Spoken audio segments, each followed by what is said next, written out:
Bonjour, on aime sur le plateau de Thé au Café recevoir des personnes qui ont un caractère, qui ont une personnalité, qui sont originales aussi, des personnes inédites, qui sont comme on les aime, c'est-à-dire des gens qui vont de l'avant et puis qui nous racontent des choses aussi, qui peuvent nous émerveiller et qui nous font réfléchir. Et c'est le cas de Lio. Bonjour Lio. Bonjour Catherine, Pétillante, quel toujours. plaisir. Et Mais toute vous colorée, oui. toute colorée. Et il faut dire qu'on va parler du Brésil. Oui, Alors. voilà, c'est qui est le pays de la couleur et de la nature et surtout du savoir-aimer, simplement. La joie de vivre aussi, Oui, c'est la joie de vivre. avec un peu la nostalgie Oui, parfois. parce qu'on accepte la mort, on sait qu'on meurt, on sait qu'on peut rien y faire. Et tu vois, ma foi, ce que tu peux pas changer, change ton regard dessus.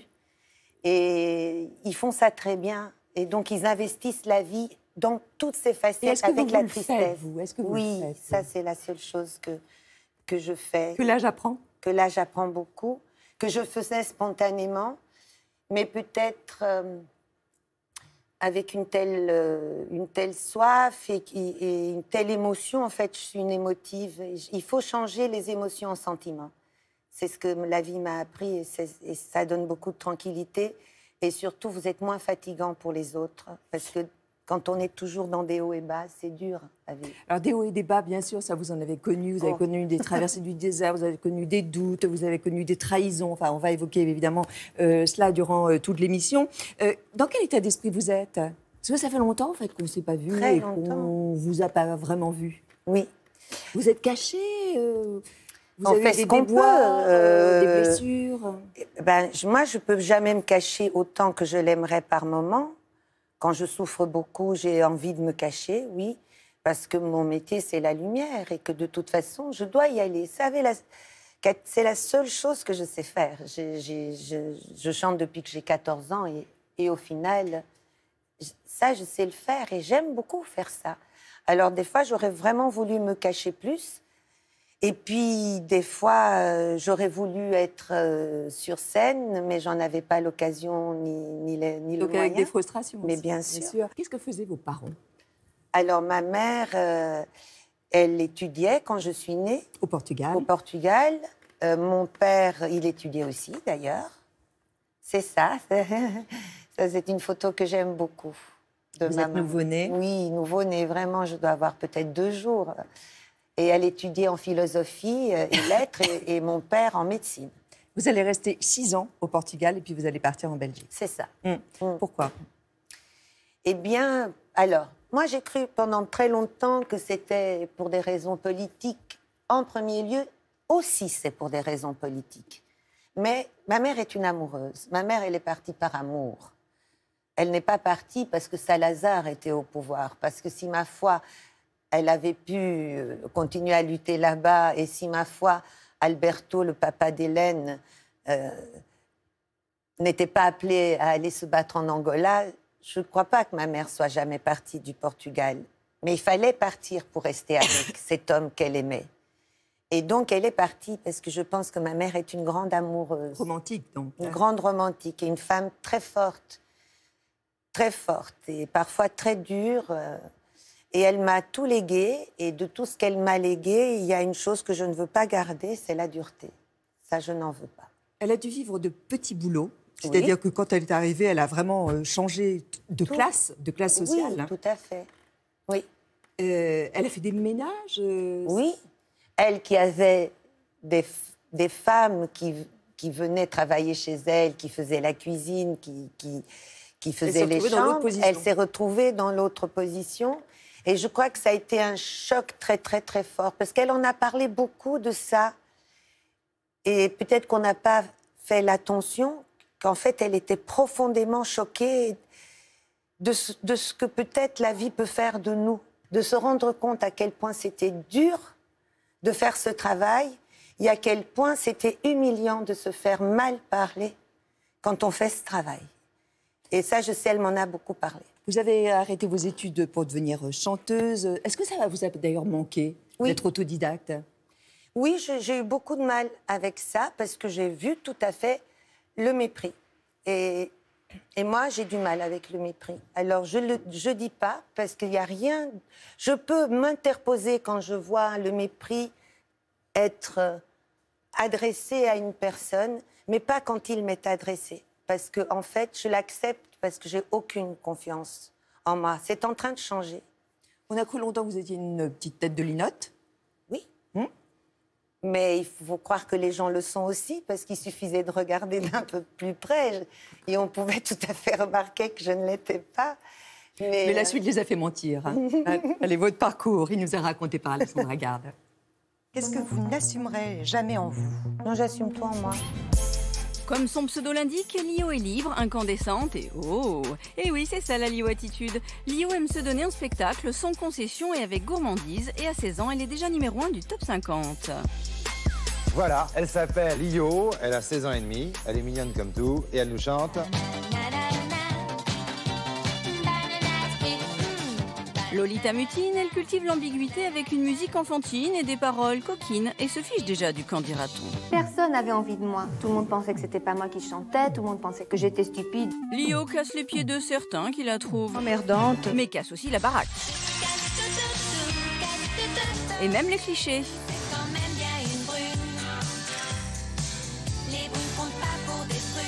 Lio brille par son anticonformisme, dépoussière les plateaux de Jacques Martin en un fête de Noël, marche à Cannes en petite culotte, se produit à l'Olympia enceinte de 6 mois et s'exhibe même seins nus à 55 ans pour l'anniversaire des Femen. Je suis peut-être quelqu'un de dangereux parce que j'ai peu de limites. Un brin sulfureuse mais aussi studieuse, Lio brouille les pistes et au cinéma offre l'image d'un personnage plus sage aux côtés de Jean-Paul Belmondo ou Michel Blanc et se lance même dans la comédie musicale. Je suis différente et mélangée. La Lio attitude, c'est 50% extravagance, 50% sincérité, car on sait que sa vie ne ressemble pas toujours à un roman photo. Mère de 6 enfants, elle a connu des années difficiles et une carrière en dents de scie depuis les années 90. Et là encore, pas question d'enjoliver, car Lio n'a pas peur des mots. J'ai fait des conneries. Plein. Puis moi, je suis pas RP. Mais Lio ne manque pas d'énergie, alors ces dernières années, elle a tout essayé. Les tournées Star 80, la télé-réalité, en restant toujours fidèle à la devise de Prévert. Qu'est-ce que ça peut vous faire? Je plais à qui je plais. Je plais à qui je plais. Ça vous ressemble bien. Connaître le succès très tôt, évidemment, Alexandra l'évoquait, avec Banana Split notamment, sans y être préparé, est-ce que c'est très déstabilisant? Est-ce que c'est euphorisant sur le moment? C'est tout ça à la fois. C'est très euphorisant, c'est très déstabilisant, c'est très violent. Donc déconstructeur? C'est très déconstructeur. Quand on est seul, oui. Et vous trouvez que le métier est cruel? Et dur. C'est dur. Il l'est pour tout le monde, et en particulier pour les femmes, et en particulier pour les femmes jeunes. Mais ça se traduit comment? Ça se traduit par une forte prédation, par des attentes par un manque de douceur qui est absolument indispensable pour se construire. Quand on est artiste bien. Eh ben, à cet âge-là, surtout, quand on est n'importe qui, artiste, pas artiste. Peut-être avec les artistes, on voit plus vite ça, parce que ce sont des gens qui sont plus émotifs, ils sont plus à fleur de peau. Mais avec qui que ce soit, même avec une brute épaisse, c'est mieux la tendresse. Et on en manque beaucoup. Et quand on est en train de se former, eh bien, c'est très, très dur et très déstabilisant. Alors là, vous parlez effectivement éventuellement de trahison ou de mauvais comportement à votre égard. Est-ce que vous avez toujours eu un bon comportement vis-à-vis des autres? Je crois pas, non. Je crois vraiment pas. Et parfois, je m'en rendais absolument pas compte. En ça, je remercie beaucoup Elena, ma sœur, parce qu'elle me disait... Moi, j'ai toujours pensé qu'on pouvait parler de tout partout, par exemple. Et c'est Hélène qui m'a fait prendre conscience que non. Vous avez regretté, vous, Lio, des choix que vous avez faits durant toute votre carrière, ou que vous n'avez pas fait, d'ailleurs? Des choses, des propositions que vous avez laissées passer? L'été meurtrier, je regrette c'est quand dingue, même. Quand même ça. Je serais bien ça de faire « Oh ben non, mais pas du tout mais bien sûr que je regrette, sauf que il fut un temps, je disais non, je regrette pas. Mais moi, je vais vous dire pourquoi je vous le disais. Parce que je pensais que ça allait me revenir. Mais bien sûr, alors on regrette pas quand on pense que ça va revenir. Et moi, je pensais que toujours ça reviendrait. C'était l'éternel retour. J'avais pas lu Nietzsche pourtant, mais je pensais ça. Bien sûr, je regrette ça. Je regrette le Léos Carax mauvais sang. profondément. Surtout que Piccoli m'avait appelée. Enfin, j'ai eu des chances. Quand je revois ce que j'ai vécu, je dis, mais c'est dingue. J'ai eu tellement de chance et j'ai eu tout le monde. C'est pour ça, vous savez, je suis bien à ma place parce que j'ai manqué de rien. On m'a tout offert. Et j'ai dit non. J'ai dit non avec impudence, avec beaucoup de, de désinvolture, d'inconscience. Et je ne peux pas regretter ça. Parce que j'étais vraiment comme ça. Est-ce qu'on peut regretter ce qu'on était? Et à côté de ça, j'étais aussi belle et j'avais envie d'aimer. J'étais franchement une gentille. Je suis profondément gentille. Donc je ne peux pas regretter de ne pas avoir été ce que j'étais pas. Est-il vrai, Lio, que vous avez le projet de partir éventuellement vivre au Portugal? Ah oui. Ah, retrouver ses racines? Oui, j'aimerais beaucoup. Et puis j'ai un besoin vital de tranquillité. Mais que vous ne trouvez pas à Bruxelles? Pour quelle raison? J'ai besoin de nature aujourd'hui. Je crois que j'ai été abîmée. Moi, je me sens comme ça, en tout cas. Je me sens abîmée. Mais pas détruite. Pas détruite du tout. Et je crois qu'en plus, on peut réparer ce qui est abîmé, mais il faut beaucoup de douceur, il faut du temps. Il faut laisser le temps et il faut se poser. Et vous savez, moi, j'ai pas eu de tranquillité dans ma vie. Jamais. D'aussi loin que je regarde derrière moi, il n'y a pas de tranquillité. Il y a beaucoup de stimulation, beaucoup de belles choses, beaucoup d'amitié, mais pas de tranquillité. Et j'en ai besoin beaucoup. Je me suis beaucoup battue aussi. J'ai élevé des enfants toute seule et ça aussi, c'est difficile. 6 enfants. Ouais. En attendant, c'est à Paris qu'on vous a retrouvés. Oui. Oui. Alors, on est allé dans des lieux que vous aimez bien. On est allé aux Éditions des Femmes. Oui. C'est un lieu d'exposition, notamment. Et vous allez d'ailleurs nous présenter cette exposition avec toujours la passion qui est la vôtre. Et puis, on est allé dans une galerie. Enfin, les galeries à Paris, c'est magnifique. La galerie Vivienne. Alors là, on a vu une créatrice de vêtements. Et dans ces 2 lieux, il y a 2 personnes qui vous ont accompagné. C'est Alexandra Garde et Denis Auclair.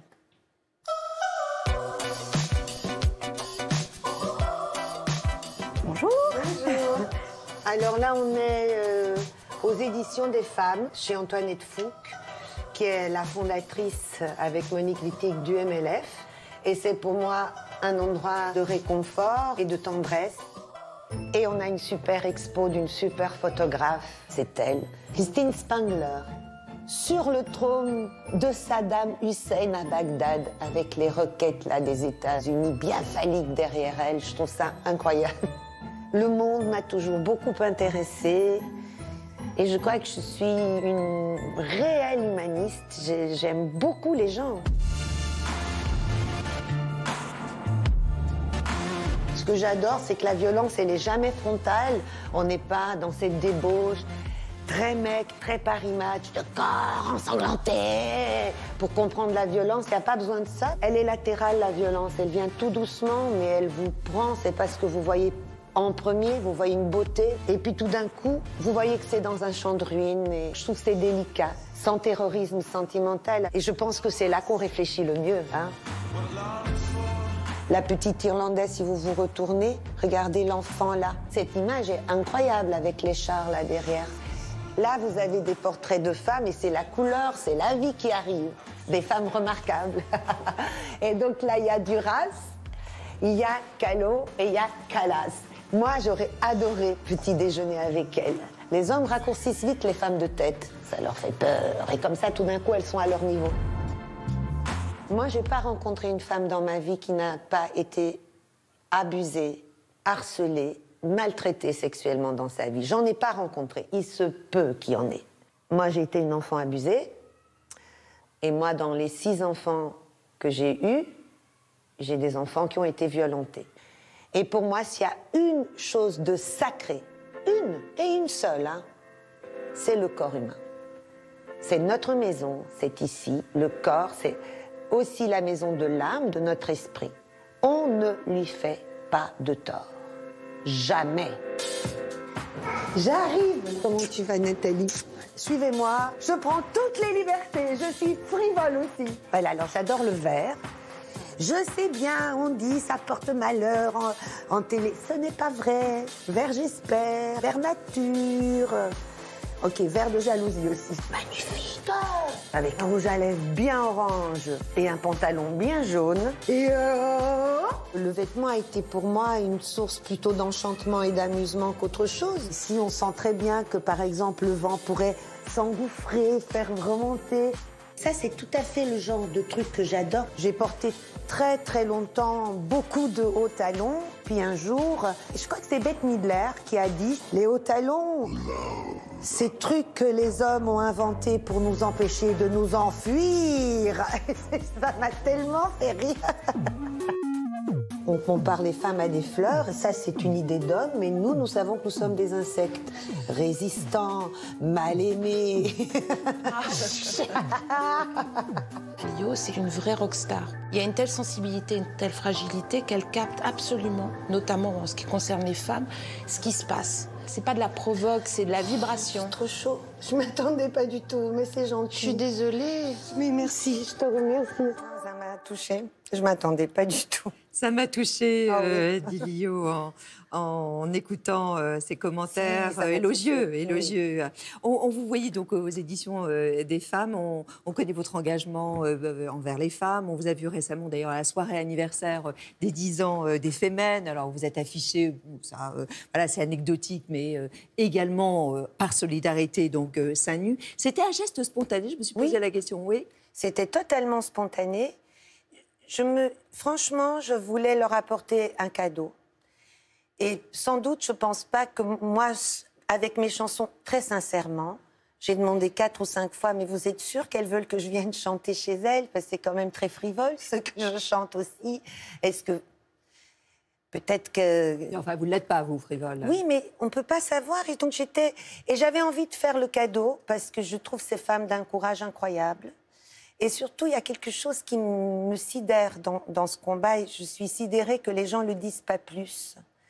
C'est que voilà des femmes dont la seule arme est leur corps, leur sein, à montrer, qui sont d'une morbidesse, qui sont d'une douceur, qui sont tout mous.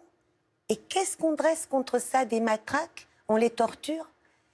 C'est parce qu'on répond comme ça que c'est tellement interrogateur.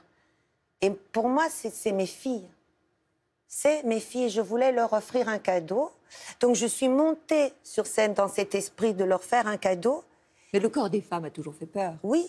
Et il y avait tant de tendresse qu'il n'y avait aucun problème à aller dans leur mouvement et à offrir ces seins qui sont nourriciers. Vous avez évoqué publiquement les violences conjugales dont vous avez été victime. C'est aussi un acte militant de le dire, de s'exprimer sur le sujet. Vous savez, quand ça m'est arrivé, c'est surtout sidérant.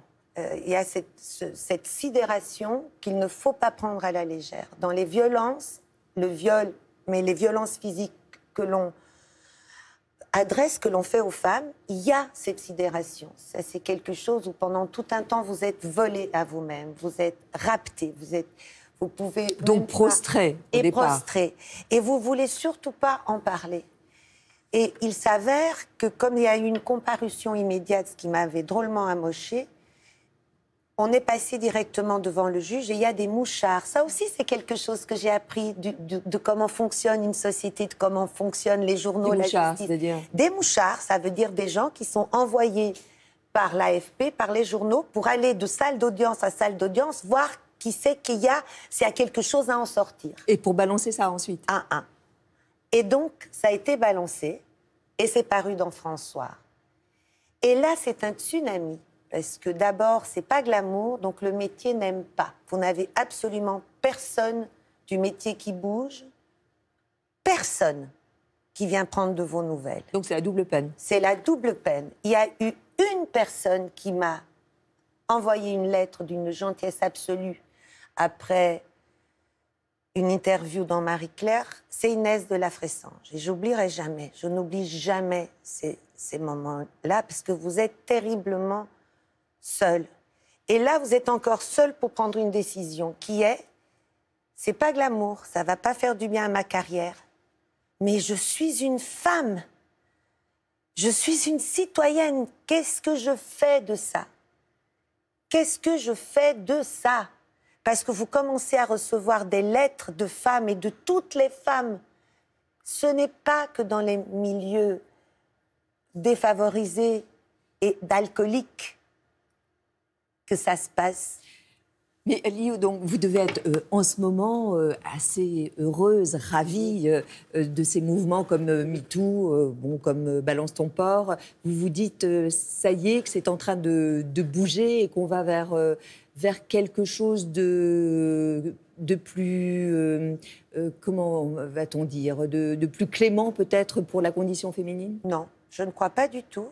Je crois que chaque petite victoire est arrachée, hélas, et donc sujette à être mise en question. Et regardez, c'est ce qui se passe partout dans le monde.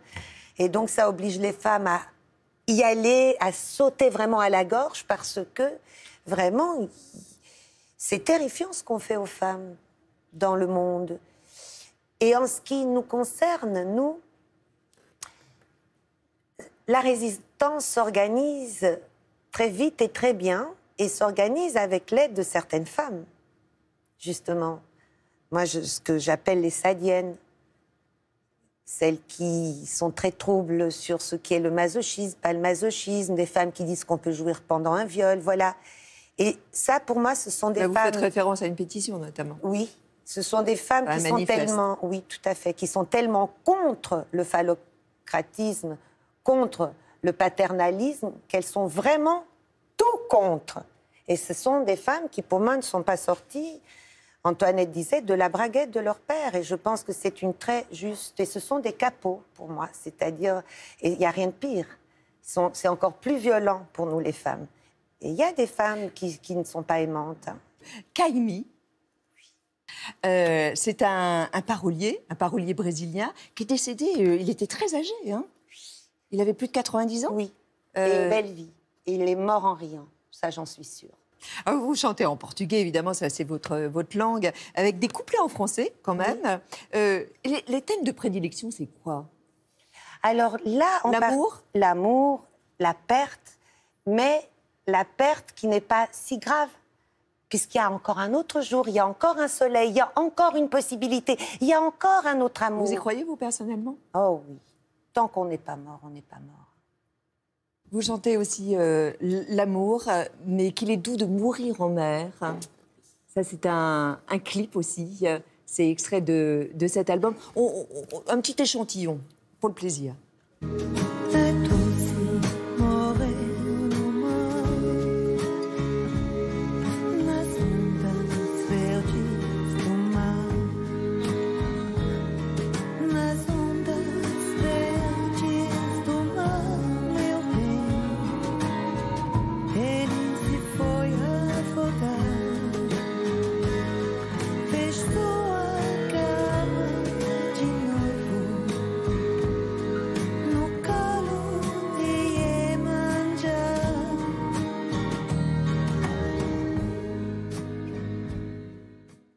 Jacques Duvall, on le voyait là dans le clip. Alors ça, c'est l'homme de toujours. Hein. Vous êtes connu, je crois, vous aviez 8 ans. 8 ans. Oui, c'est ça. Donc, il a évidemment travaillé sur cet album. C'est des chansons quand même assez mélancoliques. C'est un travail artisanal quand même, hein. Alors, chez moi, pendant que je faisais l'omelette à la truffe, et c'est vrai, quand même... À la truffe, quand même. Conserve, hein. Je peux dire, blanche ou... Non, des thés noirs, tu sais, mais c'est très, très bon. Je faisais ça avec un petit pif et tout ça.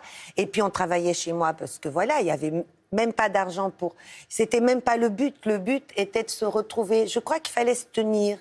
On n'était pas très bien. Il y a eu beaucoup de malheur dans cette période-là. Oui. En tout cas, l'album vous a un peu guéri. Et hein, voilà, et ça a vraiment guéri parce qu'il est arrivé avec ça et c'était une manière d'être ensemble. Ça, c'est la chanson, mais c'est aussi la danse. Parce qu'on sait que vous êtes une bonne danseuse. Regardez, il est là, il va venir vous inviter. Bonjour, bonjour Habib Mourad. Bonjour. Il est vice-champion de France, il danse depuis 2017, l'année dernière, et il enseigne. C'est vrai. C'est à vous deux. Et c'est quoi qu'on danse? Samba. Samba.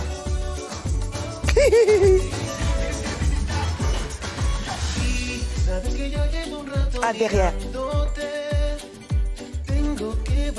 Ah,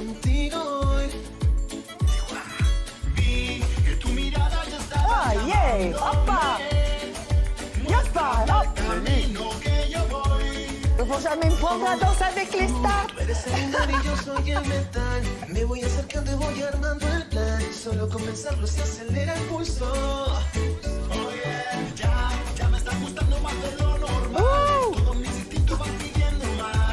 C'est normal que tu ailles en arrière pendant que tu es en avant.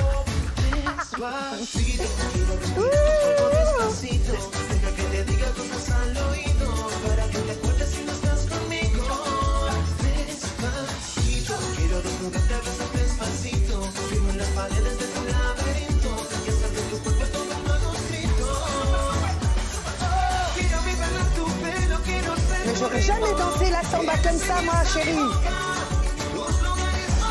Youhou! Ouais. Bravo! Thank you, darling. Rabi Mourad, qui enseigne à l'école beaucoup, Inspiration hein. Danse Studio. Merci Bravo. beaucoup, Rabi. Merci à vous. Merci beaucoup. Merci. Qui est l'ancienne école Pierre Burdon. Voilà, c'est là où il enseigne. Un grand merci. C'était un champion de samba aussi qui était sur le plateau Thé au Café. Et alors, je dois reconnaître quand même qu'avec des talons de 11 ou 12 cm, ça ne doit pas être très simple. C'est pas simple, il fait ça très très très bien. Il y a une personne qui vous connaît bien. Alors, vous devez avoir des relations, comment dire, peut-être fluctuantes. Ah, c'est possible. Oui, vous connaissant, c'est bien possible. C'est Caroline Loeb. Oh là! Elle vous connaît depuis les années 80. Oui. Évidemment, c'est la Watt que je préfère. Et elle brosse un portrait de vous, Lio. J'aime beaucoup Caroline. Lio, je la connais depuis longtemps. Depuis les fameuses années 80. On se retrouvait dans les émissions de télé, à l'époque où elle était au top et où j'étais au top aussi. Au top 50, bien sûr. C'est une artiste qui m'a beaucoup touchée. Moi, je trouve qu'elle a une beauté, elle a un charisme de malade. Elle prend la lumière, comme j'ai rarement vu quelqu'un prendre la lumière. Elle est capable de donner des émotions inouïes. Passionnée, volcanique, chiante. Non, mais je dis chiante parce que quand même, on est assez copines pour en rire. J'ai fait un texte sur elle dans mon bouquin sur les années 80. Le titre, c'était « Elle a du caractère ». Et je lui ai dit, en fait, j'aurais dû mettre en parenthèse « de merde ». Et ça nous a beaucoup fait rire. Voilà, maintenant, moi, j'ai l'habitude. Ça fait 15 ans qu'on se pratique. Et je l'adore. C'est une intelligence fulgurante. Hein. Ouais. C'est quelqu'un de complexe. Et elle aime bien aller là où normalement on ne va pas. Il suffit qu'il y ait écrit interdit de passer, c'est là qu'elle va, quoi. Elle est double d'une manière très forte. C'est à la fois noir et blanc, à la fois doux et dur. On ne sait jamais très bien si on va se prendre une bise ou une claque, quoi. Donc c'est un peu déstabilisant. Voilà, maintenant, moi, j'aime bien ça. J'aime pas la tiédeur. La tiédeur, ça m'emmerde. Mais c'est vrai que là, on est en face d'une personnalité particulièrement...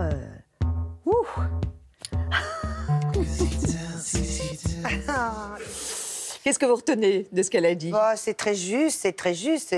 Évidemment, elle n'est pas avec moi tous les jours. Il y a beaucoup de choses qu'elle voit pas. Sans doute qu'elle perçoit pas toujours mes doutes.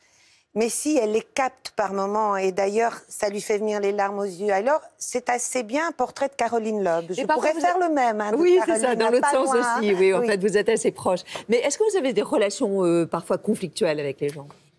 Oui, mais comme... je crois qu'on s'aime avant toute chose. Et surtout, moi, je l'admire. J'ai une admiration pour elle dit Caroline. la même chose de vous. Elle dit que vous êtes d'une intelligence fulgurante. Oui, mais moi, au-delà que je trouve que je lui retourne le compliment. Je pense qu'elle est d'une intelligence absolue.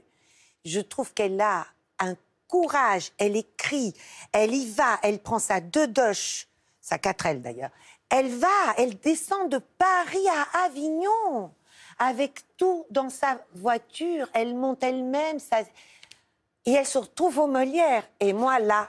Caroline. On la salue, on lui souhaite bonne chance pour demain soir. C'est pour le spectacle Françoise Sagan qui est mis en scène par Alex Luce. Et que moi j'ai vu monter parce que je l'ai vu plusieurs fois. Vraiment, chapeau Caro, alors là vraiment. Vous êtes mère de 6 enfants, dont 4 filles. Pourquoi vous avez eu un tel désir de maternité, Léo? C'est arrivé comme ça? Vous les avez voulu? Vous avez choisi d'en avoir 6? J'aimais beaucoup être enceinte. J'ai beaucoup aimé accoucher. Mais ça dure 9 mois, mais après, il y a une suite. Et après, j'adorais être avec mes enfants. Et je pensais que mon énergie serait infinie. Et puis, je pensais surtout que les papas seraient aussi là forever. Et en fait, oui. Mais je n'avais pas vu tout ce que je devrais mettre dans la balance. Et donc, si c'était à refaire, vous en auriez autant? Ah, si j'avais pas fait une psychanalyse avant, oui. Parce que je pense aussi que c'est une manière de ne pas être seule. C'est une manière de se remplir. Et je pense que c'est ça qui est la question qui me taraude. C'est que je pense que je les ai fait... J'ai fait 6 enfants en étant une enfant, moi-même. Et alors, ce que ça a de bien, c'est que ça donne de la liberté dans l'éducation. Ce que ça a de terrible, c'est que c'est pas du tout structurant. Et que les enfants souffrent beaucoup de ça. Et que c'est pas vrai qu'ils aiment les familles recomposées. Aucun enfant n'aime une famille recomposée. Vous dites d'ailleurs que vous leur avez demandé pardon? Oui. Ils vous ont pardonné? Évidemment, ils l'ont dit vite fait. Et ça, je ne crois pas que c'est vite fait qu'on pardonne. Mais ils sont open. Ils sont open. Et je pense qu'ils n'oublieront pas que je leur ai demandé. Et ils viendront me le redemander. La vie ne fait de cadeau à personne. Et il y a toujours un moment où on se remet en question. Et ce jour-là, ils viendront. Et ce que j'espère, c'est que je leur ai montré assez d'affection pour qu'ils me fassent cette confiance et qu'ils viennent me pourrir, j'espère, et que j'accueillerai tout ça, qu'ils jetteront dehors tout ça et qu'ils pourront après vivre tranquillement. C'est légitime que les enfants viennent demander des comptes à leurs parents. Alors parfois, vous êtes sur scène, ça vous arrive d'être à 2 avec Noubia notamment. On a retrouvé cette archive parce qu'elle est belle, elle est joyeuse. Oui.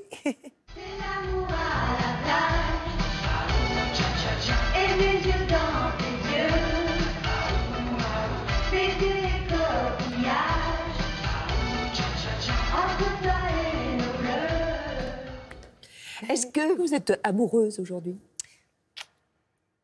Non, non, non. On passe une annonce? Oui, tout à fait. Je suis très exigeante et comme l'a dit Caroline, chieuse.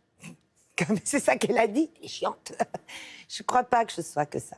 Mais je suis exigeante aussi. Et parfois, trop en souffrance pour que ce soit possible pour les autres. Et donc, je le comprends très bien. Et dans ces moments, j'ai besoin d'être seule. Profondément seule. Et parfois, ça prend du temps. Et je garde toute mon énergie pour mes enfants. Parce qu'il n'y a que je dois quelque chose. Au final. Vous savez qu'il y a l'exercice du dos à dos? Oui. Vous êtes prête? Oui. On y va.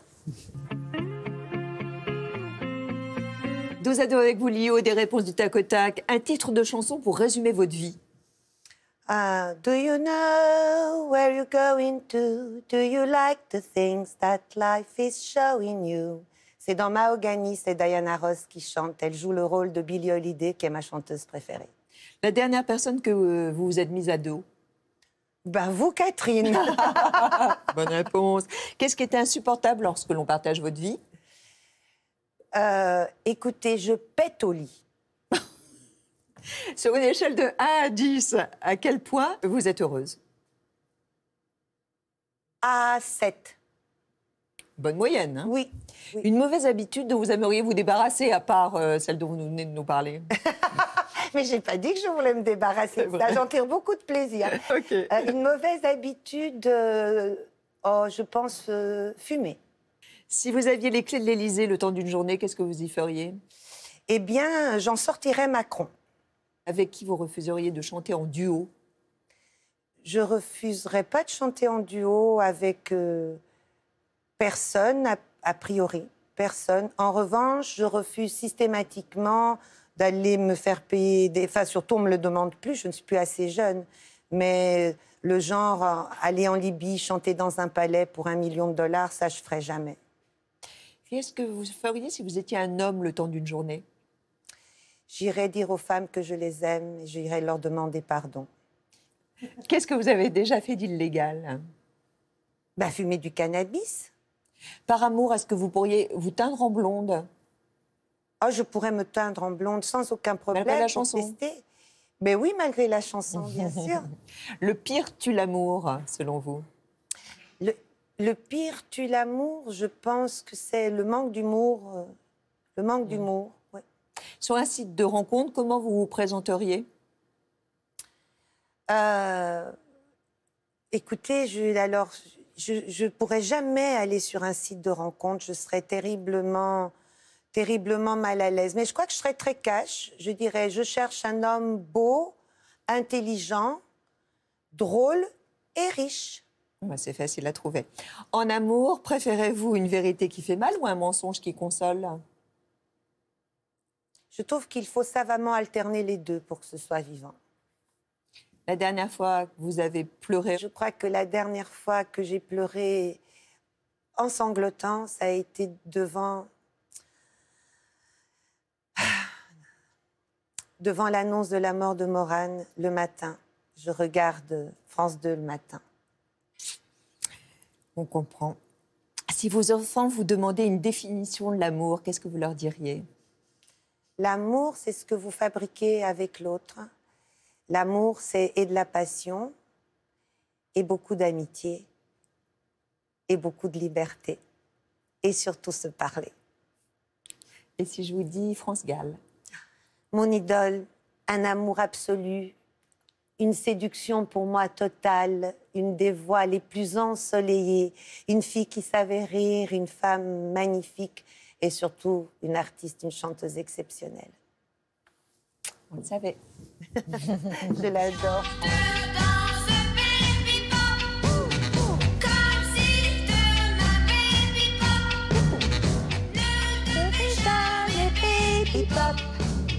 Jamais revenir. Dom, dom, dom, dom, dom, dom. Chante dans ce baby pop. Comme si demain baby pop. Une chanson de Gainsbourg, hein? Oui. Vous la connaissez bien? France? Oui, j'ai eu la chance vraiment de la connaître bien, parce que j'ai passé des vacances avec elle. Au Sénégal? Non. Non, pas du tout. C'était à Aix-en-Provence. Et je trouve que c'était une femme absolument vive, intelligente, qui se laissait pas faire, un sacré caractère et une solarité. Et puis un timbre, une voix, un coloratour quand même.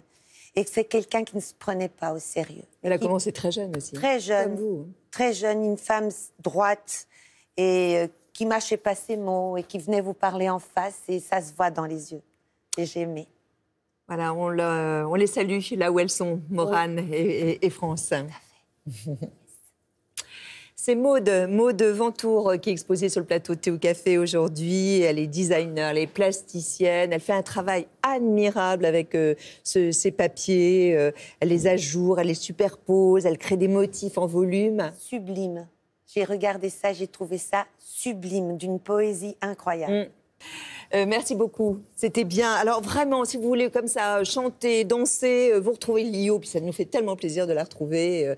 Elle chante Kaimi, et vraiment ce sont des mélodies en fait très très populaires brésiliennes. Très belle. Très très beau, c'est très beau. Samedi prochain, ce sera Yvan Attal, et dimanche, ce sera la chanteuse Mélodie Gardot. Bon Lio, portez-vous bien, qu'est-ce que je vous souhaite?